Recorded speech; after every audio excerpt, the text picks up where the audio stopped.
But I want to tell you about Austin Smith. One of the reasons I love him is because he's the most pure and godly person on our staff team. And everybody would just tell you, yes, Austin is totally that person. It's not even close, frankly. And he wakes up and leads Loden every Sunday. If you ever come, you know he's always had a joyful attitude. And after Loden, he leads band practice. It's amazing. He keeps all this stuff running correctly. Like right now, he's like, why is that mic not working? He's going to figure it out somehow, right? I'm not going to do that. But here's what's amazing. He makes sure all this stuff's work. Before all of that, Austin Smith wakes up at 3 a.m. to read his Bible, all right? Some of you are like, how would you get a quiet time in before you wake up and be here for like a 5 a.m. start? You wake up at 3 a.m., all right? So Austin Smith does that. It's incredible. He's like, I don't want to come out here and try to do that on my own strength. He is an amazing, holy guy. He's also a great dad, a great connection group leader. But here's why I really love Austin, okay? Austin is the person that always tells me I have food in my teeth, all right? That's one of his central roles on our staff team and in my life is he just tells me when I have food in my teeth. And you think to yourself, oh, that's funny. That's probably happened like 2 or 3 times. No, it happens all the time, okay? Because I always have food in my teeth. It's just the blessing that God has bestowed on me is that this is how my mouth works. It's one of the many faceted ways God answers my prayer for humility is I just always have something stuck in my teeth. And Austin's always the one that tells me.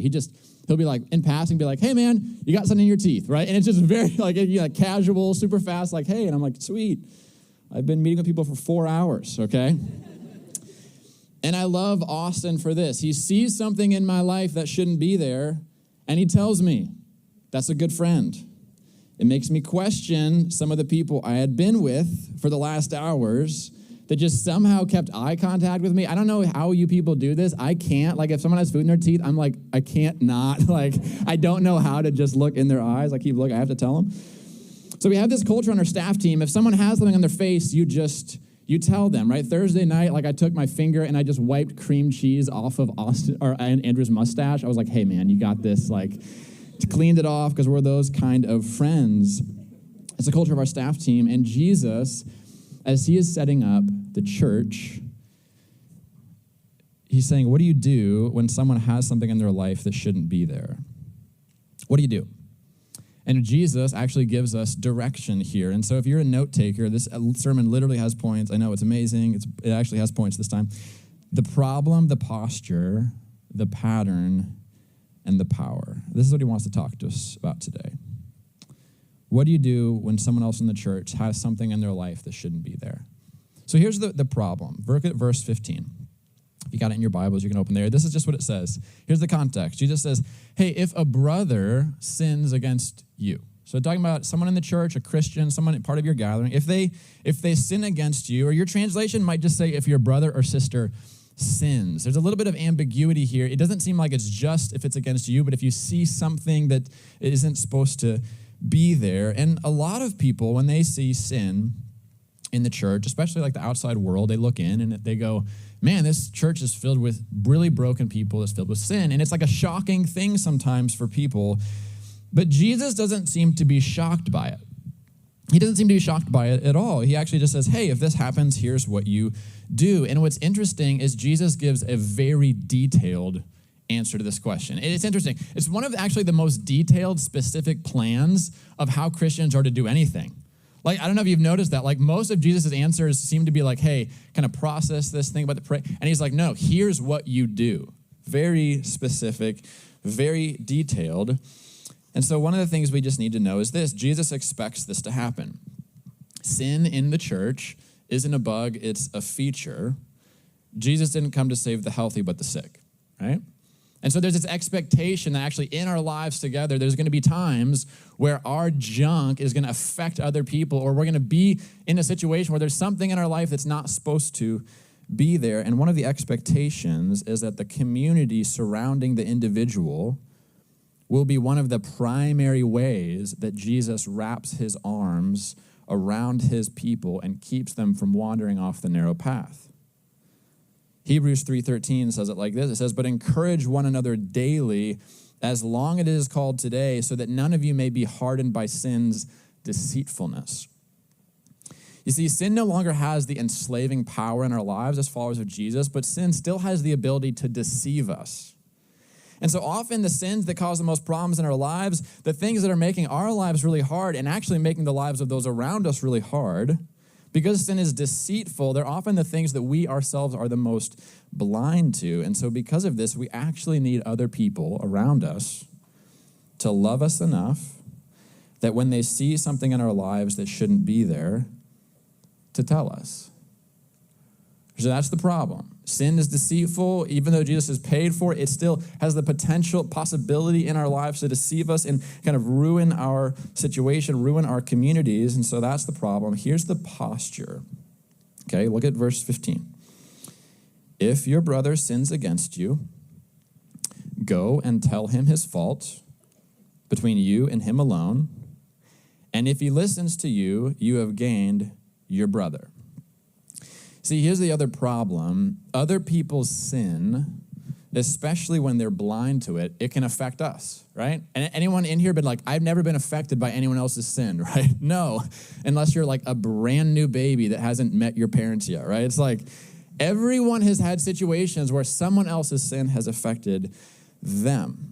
And so he says, when a brother or sister sins against you, right, sin has a vertical dimension. It's something off with us and God, and yet it also has this like spilling over effect, this horizontal dimension. And it isn't just in terms of like, hey, you stole my car, right? Like that would be obvious, like this is sin against me. But even sin that's just like, man, you are valuing something, like there's pride in your life, there's some idolatry. Even those things in a community have spillover effects. And so because of this, sin, even when it's primarily between us and God, it always brings disunity. You remember the very beginning of the story of the Bible, Genesis 3? Right, what's the very first thing that happens, right? They eat the fruit, and then God comes and confronts them, and then God comes to Adam and says, what is this you've done, right? Do you remember what he says, very first thing? He goes, the woman, like she did it, right? He's like, this is not me, this is her. And then the very next thing that happens, right, is they kind of, well, this is before that, but they respond to sin by sewing fig leaves on themselves, right? It's like immediately the response to sin is this like separation, this covering, this hiding, concealing, separating one from the other. You see, sin brings with it this disunity, this separation. Genesis 1 and 2 says that a husband shall leave his father and mother and hold fast to his wife. But immediately when sin enters the story, there's this pushing away from one another, right? Instead of humanity drawing close, sin now draws us apart. And so sin causes relational separation, right? It's one of the primary things sin does. It separates, and it separates us from God, but it also separates us from one another. And this is such a severe problem that the very next chapter of the story, right, if you're familiar with this, Genesis 4, there's two brothers, kind of the first familial relationship. It gets so severed that one brother ends up murdering the other in a field. And actually, it's interesting. Most of the story of the Bible isn't like these intact family units that are working really well together. It's these close, tight-knit tribes that have tremendous dysfunction because of sin. Actually, most of the stories of the Bible, they take place in this interpersonal conflict. People who are supposed to be on the same team because of sin seem to be unable to do so. And so sin causes relational problems. And the question is, how do we respond? Well, if you live in the world for very long, and especially if you live in America today, the culture's answer is this: when someone hurts you, run. That's what you do. If you find somebody to have an attitude or something about them that just feels like it's wounding you, it's toxic, like there's something about it that is not good for you, the world's answer is run. The gospel says when someone hurts you, you actually pursue them. Very interesting. So the world says run away. This person isn't safe. Get your distance and tell others to stay away from them. The gospel, Jesus says, no, run towards this person. This person can change. Get close to them. Tell them the truth. Now, there's limits and caveats to this, right? We need to be careful, right? Even in this text, there's a process that if it doesn't end up having its intended effect, there's actually a need to create some real level of separation. And this isn't talking about someone who's in like actual imminent danger or threat, right? There's other passages of the Bible that talk about that. But the general posture of this in just normal life situations with other people whose sin hurts us is very different than the one in the world. C.S. Lewis, in his book, The Great Divorce, he describes hell, and he has a really interesting description of it. He's not trying to give you a literal description of what it'll be like. He's trying to talk about the effects of sin, but he basically says, man, hell's like this ever-expanding city, and you can build whatever you want there with your own imagination, right? And we think, oh, that's how cool of a place to be. He goes, well, you can build anything you want, but you can't have joy, right? So it's like you can have a swimming pool, but it turns out that actually isn't what gives you joy. And the reason he says you can build anything you want with your own imagination is because it makes it a place where we don't need other people. We don't need other people to help us in any way. And so this allows for people to live in complete isolation. And so his picture of hell that he kind of paints is this forever expanding city that actually gets bigger and bigger and bigger over time because no one can live next to each other. No one can have friends or relationships because this is a place where there's no forgiveness, there's no grace, there's no healing. There's only pride and arrogance and brokenness. There's just people who get further and further removed from one another because there's no remedy, there's no healing for the sin that separates people. But this isn't the story of heaven.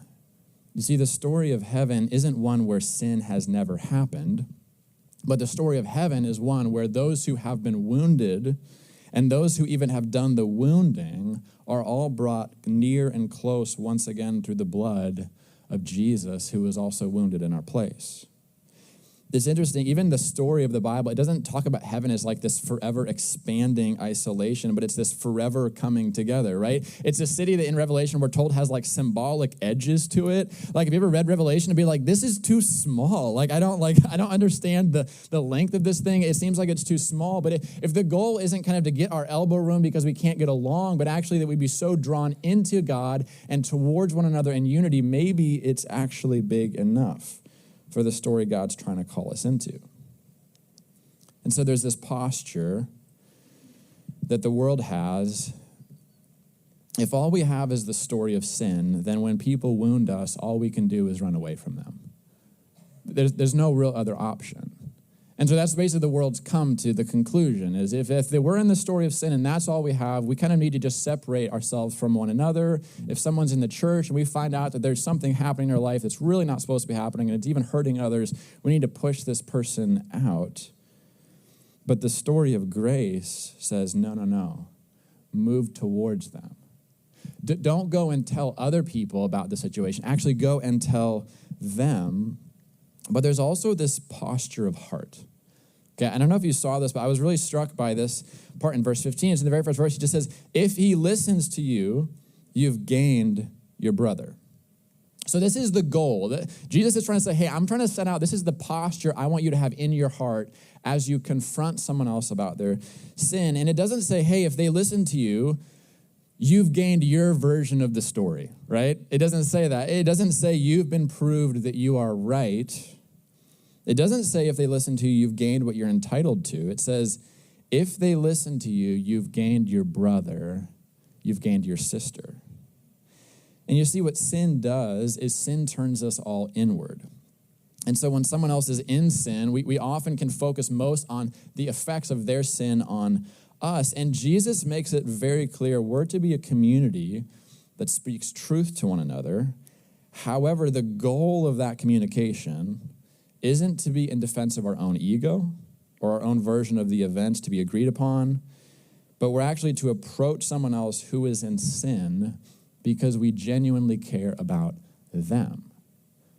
And Jesus is saying this is what the goal needs to be. You need to go there, and if they listen to you, you've gained your brother, you've gained your sister. And there's a tension in this passage because we're called to live together in peace and unity, and yet because we're all broken, we at times need to confront one another in love. However, if we spent all of our time bringing up every time we saw something wrong in someone's life, this would be an exhausting place to ever come to, right?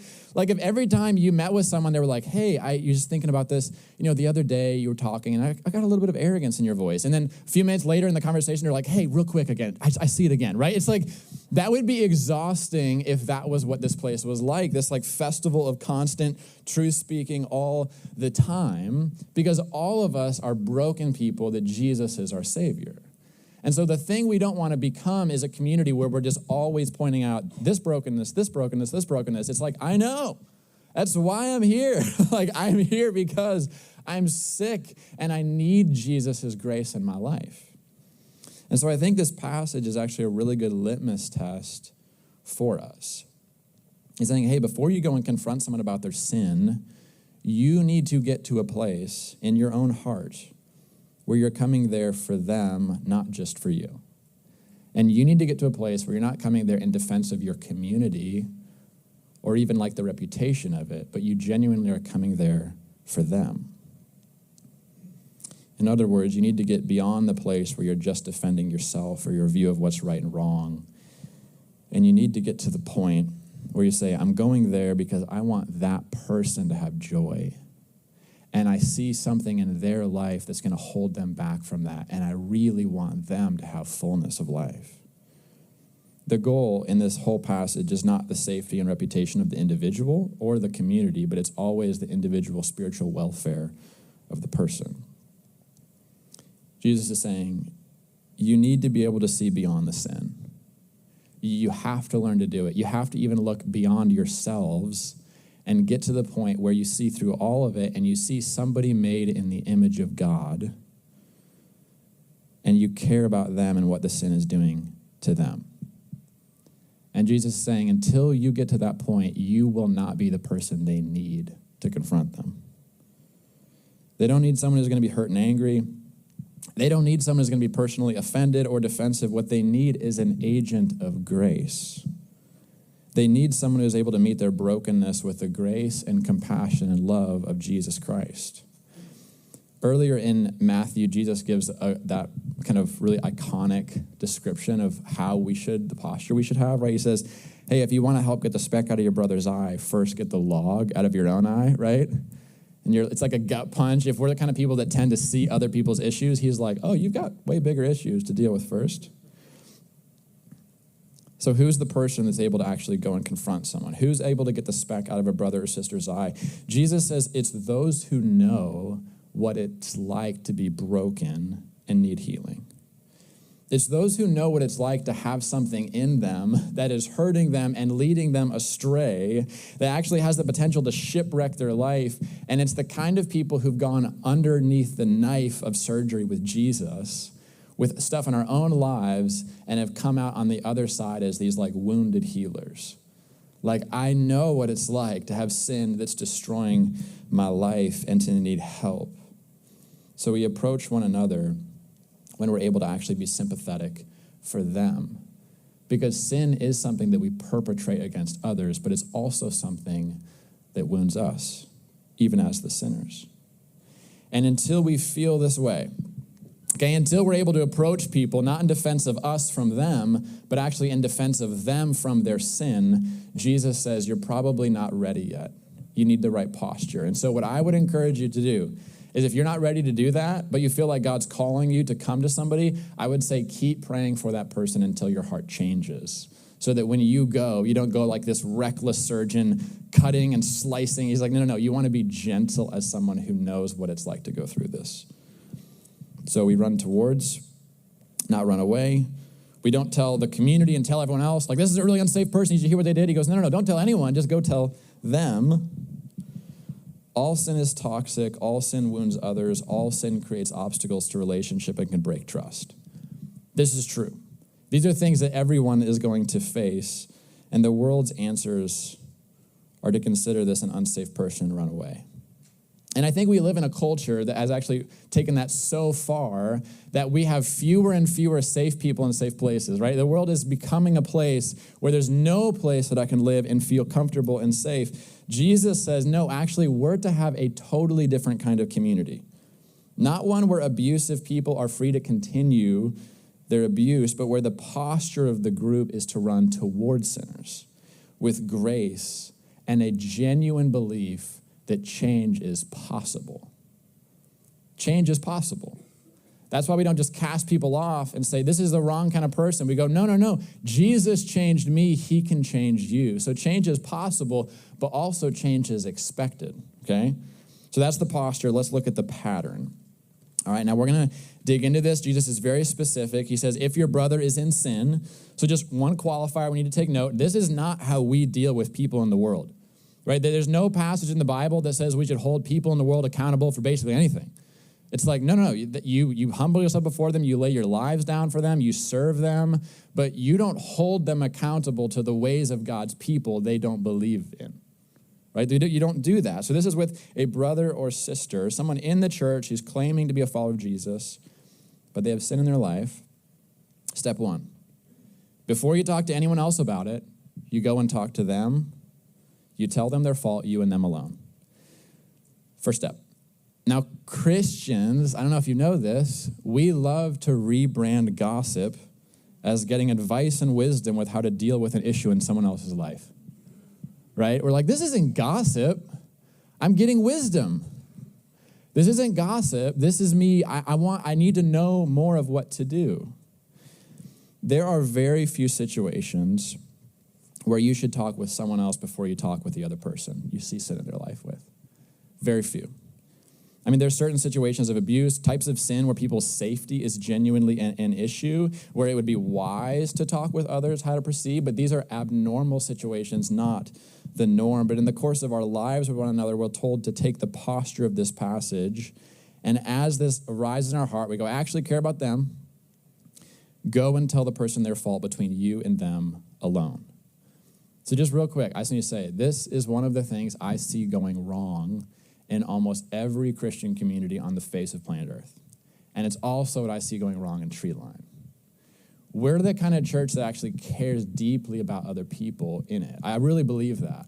But I think because we're like timid, we don't want to get involved one-on-one, it's actually easier for us to see something in someone else's life and go tell other people instead of just go and tell them. And Jesus, with crystal clear clarity, says, don't do that.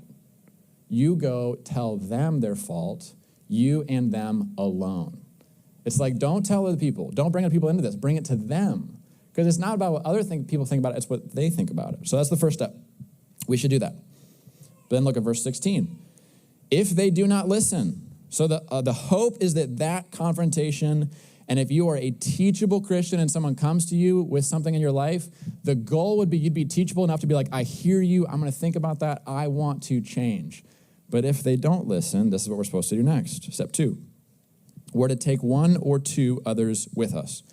So there's still not this kind of broad spreading around of what's going on. We get like 2 key people, 1 or 2 others that we feel like are like people who know this person, who can come in. And the thing that they're supposed to do is help establish evidence. So it says so that every charge would have the established evidence of 2 or 3 witnesses. And what this means is it's not the goal to pile on, like, hey, I brought my friends to tell you I'm right?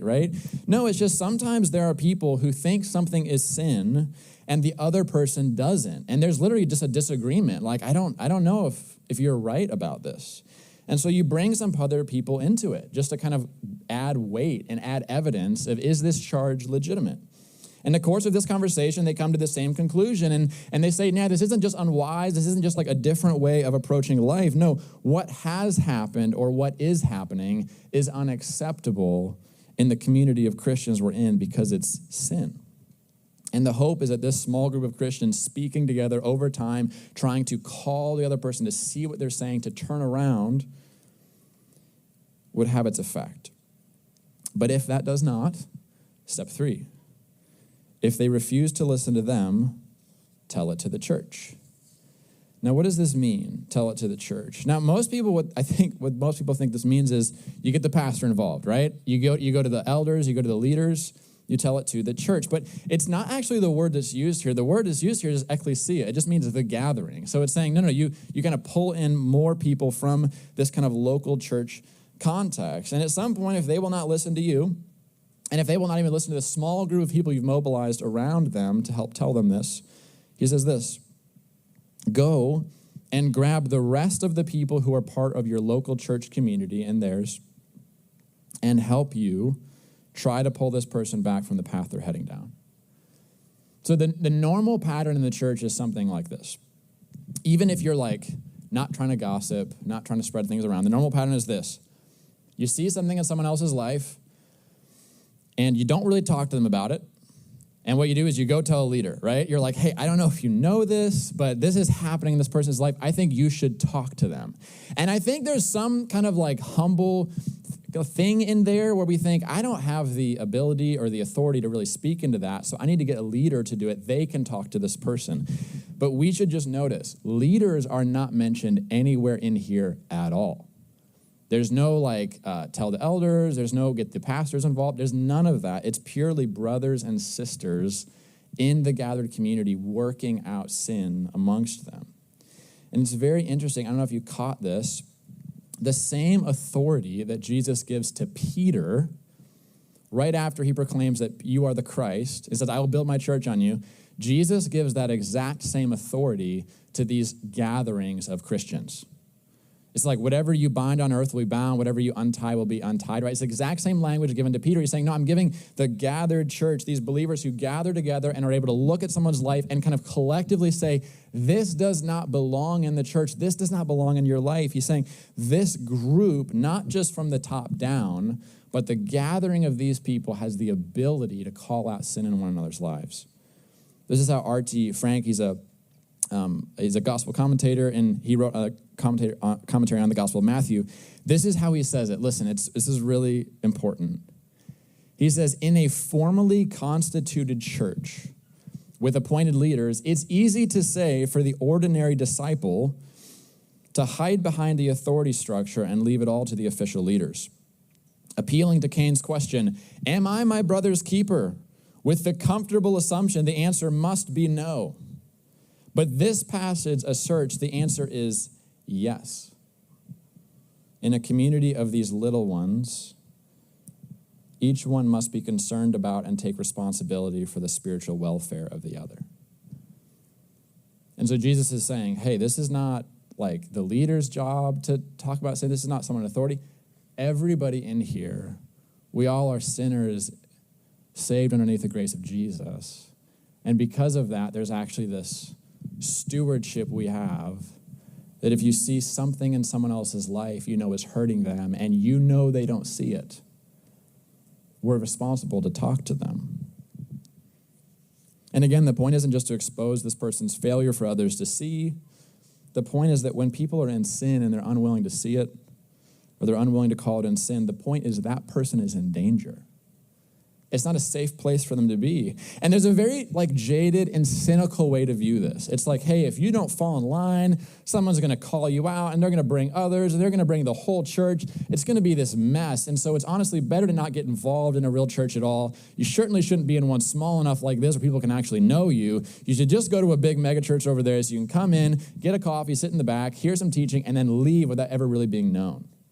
That's a very jaded, cynical way to view this. But I look at this passage, I think that this is one of the most beautiful moments in the life of a church. That if sin, if this thing that's in us that Jesus is trying to pull out of us, if it begins to take a hold of someone in this community, that there would come a point where the entire community would let go of everything else they're doing in their life so that they could wrap their arms around you and do everything in their power to keep you from walking back into the darkness.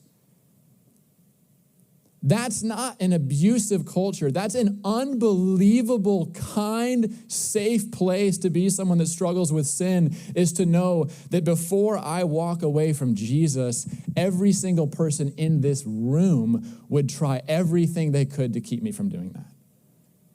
It's a beautiful thing. The world says that what you should do is you cut toxic people out of your life, you run away, you tell others they are not safe. The grace of the gospel says no. Before you would ever cut someone out of your life, you'd run towards them yourself. You'd take your time, you'd take your schedule to start mobilizing other people to join you in this quest.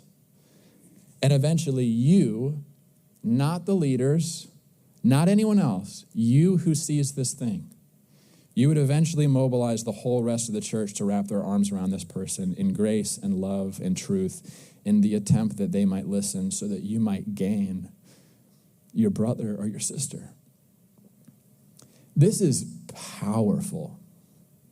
This is not a culture you don't want to be part of. this is the kind of church you want to be part of. I'm telling you, I want to be in a church like that.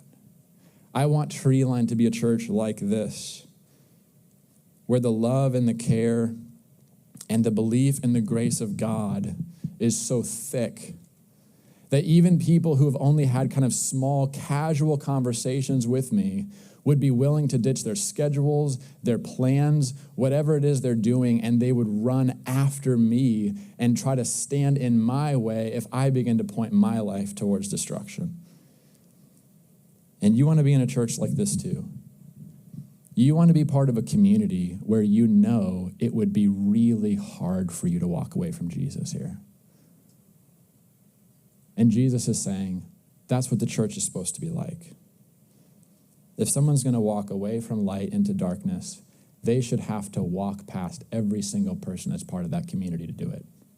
It should be a fight for them. It should be really hard.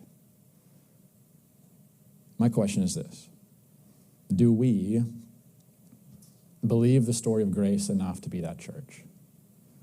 Do you individually believe the story of grace enough to be that person that sees something in someone else's life, to walk through that little bit of uncomfortability and actually begin this process with them? Here's step 4. If they refuse to listen even to the church, let them be to you as a Gentile and a tax collector. This is kind of the final thing. It's just like if everyone comes and everyone is doing this and they refuse to listen, it's worth noting in this situation, the end of the process is that we treat them as someone who is outside the community of faith. That is one of the clear steps here. And there does come a point where eventually the church breaks fellowship with this person over time through the whole process as they refuse to listen. And at no point does it ever turn towards defending the brand of the church. At no point does it turn towards defending other people from this person. It's actually always in pursuit of the soul of this person. And even this last step is incredibly important, not for us, for them. Because the most unsafe thing for a person would be to continue to experience the blessing of that community, to continue to experience the sacraments, to continue to think that they still have the grace of Jesus over their life, even though they're living in blatant unrepentance of sin. And so what do you do with a Gentile and a tax collector? You preach the gospel to them. Like, that's what you do. You preach the gospel to them. This idea that you eventually push someone out of your community and you completely ostracize them, cut them off from any contact or relationship, that doesn't seem to be the goal of this passage. No, what we do in the end is we assume that this person isn't actually a partaker of the grace of God in their life. We treat them as though they're not yet a person of faith, because a person of faith would have turned around at some point in this process. And so what we do is we still run after them. We just run after them as someone who needs the news of Jesus, doesn't need the calls on their life as a follower of Jesus and the family of God. No, they need the good news. They need to become a Christian. They need to receive grace because their life is evidencing they're not under that grace. They're not a repentant person. So let's hit pause. That's the pattern. And honestly, I don't want you to just hear me say this and say, hey, this will be at Treeline. Like, we at Treeline, we're trying to do what Jesus says. So we're trying to be a church like that. And here's one of the tensions. It used to be that there was one church in the city, where it used to be like, to the church in Ephesus, right? And it's like, okay, like there's a church in Ephesus. To the church in Galatia, there's the group of Christians in Galatia. We have so many churches in the city and churches around. And actually right now, today, Treeline is filled with many people who left other churches to come here. And there's some really good reasons for that. Sometimes you leave a church that you feel like they're not teaching the Bible and you come here. Sometimes it's like, this church is closer to where I live. I can reach my neighbors better. There's actual good reasons to join a different church. But here's the tension. One of the challenges is the church was supposed to be a community that helps us change and grow. By faithfulness to the community over time starts to cut the rough edges off of us. But one of the problems is that we have a culture where instead of allowing our community to be that for us, where there is a tension or a disagreement, relationally or even theologically, there's like some wounding that happens, what we do is we go and find another community that we don't have any past history with, that we think we can just be the same person we are there. And this pattern, it isn't a biblical one, it's a worldly one. You see, the world says the goal of your life is to be your authentic self. And what you need to be is be who you are, how you exist today, do not need to change. And what you need to do is you need to go from person to person, from community to community, until you find a space that you're allowed to be who you are without changing. And that's a safe space for you. Instead of letting our community help shape us and letting the whole help us in our individual walk with Jesus, we let the individual shape the world around us. Right? We uphold us as the standard, and we keep looking until we find a church where we don't have to change. But Jesus actually says, no, it's actually through your community's confrontation through love that you can actually be saved from yourselves. And there are limits to this. There are a lot of ways that churches misuse this calling and authority to create incredibly oppressive cultures.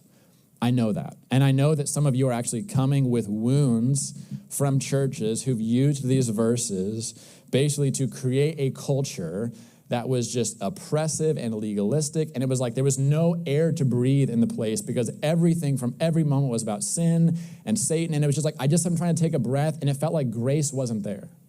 And so I know that. But we need to be really careful as Christians that we don't use the examples of some people abusing something, and therefore we cast off the whole thing.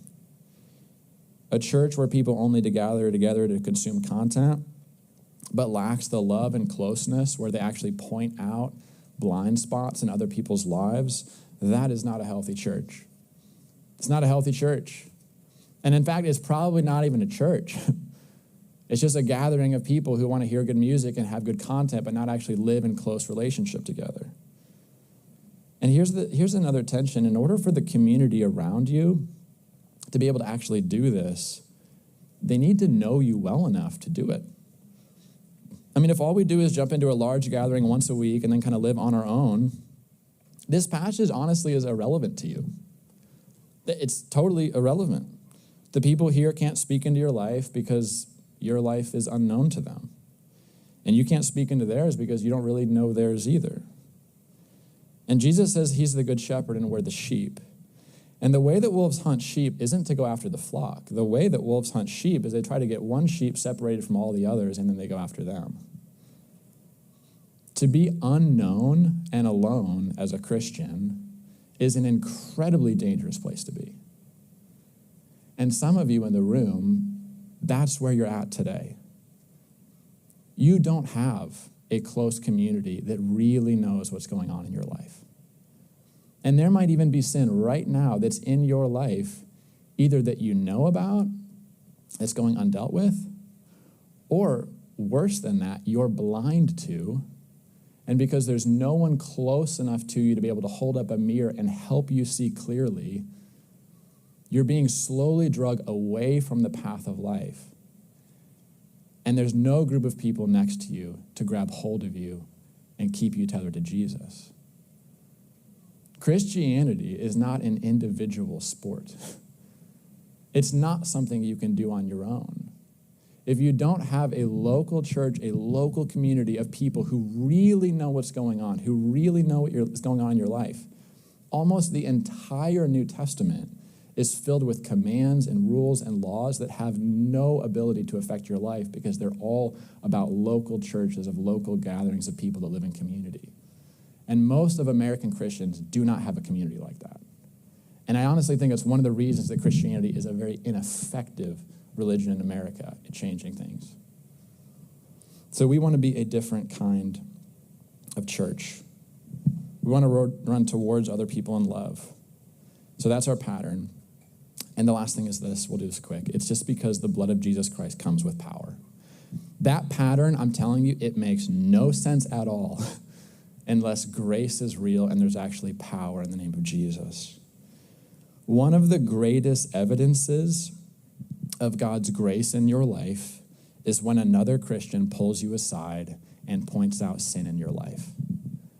that is a moment of profound grace. It's not a moment where you're being pointed out as a fraud or a failure or you do not belong in this community. It's a moment where you're actually being called forth as a true disciple and follower of Jesus and being called to live as you truly are. And if there was no power in the blood of Jesus, these conversations would be totally pointless and exhausting and annoying and unhelpful. But because the message of Jesus doesn't just come with grace, it comes with power, conversations like this open up the possibility of change. Like, this is one thing we believe at Treeline. We believe people who are really broken and even have like long-running patterns of sin that hurt people around them, we believe those people can change. We believe sin doesn't have the final word in people's lives. We believe the grace of Jesus has the final word in people's lives. And to the extent that you've experienced change in your own life, that will be the extent you believe that other people can change too. And so if you're the kind of person that comes into this room and goes, I know who I was before I met Jesus. I've got the log out of my eye. Like, I know the kinds of sins that I have and how messed up they are, and I'm watching Jesus meet me in those places and begin to change these areas of my life. You will be the kind of person that sees sin in someone else's life, and instead of saying, that person's toxic, they're hopeless, there's nothing we can do except kind of move away from them, you'll say, that person can change too because the grace of Jesus can change me, they can change them. And if we're the kind of people that have experienced grace, this will be the kind of community where people can walk in and actually experience change because we believe it's possible for them. We're not here because we're those with a natural inclination towards heaven, right? Like, that's not what this church is. It's not, hey, we're all the people that are kind of on the road to heaven, so we gathered together for a little like family reunion every week. No, we are here because there was one who stood in our way as we were headed into the darkness. We're here because there was one who didn't separate himself from us in our sin, but he ran towards us in love. We're here because there was one who wrapped his arms around us, who was even willing to be wounded by us in order to save us. And we are a community of people who want to run towards other people in their sin instead of just separating ourselves from them. And the reason isn't just because we think this is a good idea or because Jesus commands it. The reason is because this is supposed to be the story that marks all of our lives. We have someone who did this very thing for us. His name is Jesus. At Treeline, we want to be a church where everyone who walks in here is able to take a massive breath of fresh air. Like, that's what the culture, we want this to be a culture of grace. So if you walk in and you're like, I feel broken, I feel like I'm a sinner, we want you to walk in and feel like this is a safe place for people like me, because Jesus was a safe place for people like that. People who struggle with sin, we want this to be a place that's not oppressive or it's like this constant, like, hey, you're not there, you're not there, you're not there, you're not there. It's like, we know. But listen, people who struggle with sin are only actually safe when those around them love them enough to help them see their blind spots. I am someone who struggles with sin. My life is only safe to the extent that the people around me will love me enough to point out things in my life. My story is marked by this hundreds of times. There's something in my marriage, something in my ministry, something I've said, something that I'm doing, and somebody comes to me in love and just says, David, I don't think this is right. I think you need to turn around. My community is one of the primary ways Jesus has kept me on the path of life. A hospital wouldn't be a safe place for sick people if none of the doctors were willing to actually tell you what's wrong with you. And similarly, a church would not be a safe place for sinners if we weren't willing to have the same conversation with one another. So let's be the kind of church that when someone wounds you or you see something broken in their life, we say, wow, I am just like that person, and the same grace of Jesus that changed me can change them. So we run towards those people and pull them away from the darkness towards the path of life. Let's pray.